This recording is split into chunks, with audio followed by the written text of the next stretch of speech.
I picked two relatively smooth pieces of glass from the broken vase and wrapped them in tape. Just like that, a simple pair of sunglasses was made. Then I climbed the stairs I had made myself and chipped away at the concrete around the skylight frame bit by bit. The sunglasses can block falling debris and greatly improve the efficiency of chiseling concrete. The reason I did this was because when I came to this mansion to steal the painting, I accidentally entered the wrong security code.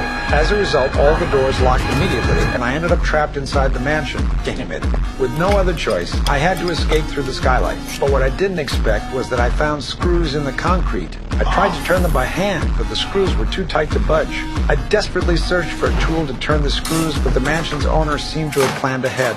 The drawers were filled with useless kitchen utensils. This plunged me into deep despair. But for a top-tier thief like me, this was clearly no problem. I removed one of the chair legs and carved a groove into it with a knife. Soon, a simple wrench was made, but when I tried to turn it, the wood cracked. This clearly wouldn't work. After all this, I was exhausted, and hunger overwhelmed me. I stared at the ornamental fish in the aquarium drooling, so I caught the fish, chopped it into mince, then I shaped it into a ball and ate it. The taste was truly unbearable, but I had no other choice. Worse still, the air conditioner suddenly malfunctioned, and the room temperature began to plummet. I could only wrap myself tightly in the blanket and curl up in the living room. Suddenly, the surveillance screen switched automatically, showing a cleaner sitting at the door resting. This instantly ignited a glimmer of hope for rescue, and I rushed to the door.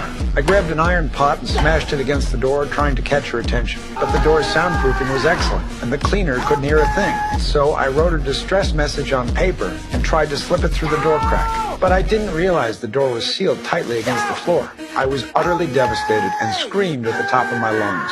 However, even after I had shouted myself hoarse, she did not notice anything unusual and left. At that moment, I deeply regretted breaking into this mansion. Was I going to be trapped here for the rest of my miserable life? No, I wouldn't. The next day, I once again pinned my hopes on the skylight and successfully removed the first screw. But the road ahead was still very difficult. To alleviate my anxiety, I would scribble on the homeowner's paintings, flaunting my limited artistic talent. Until one day, I discovered a hidden compartment in the homeowner's wardrobe.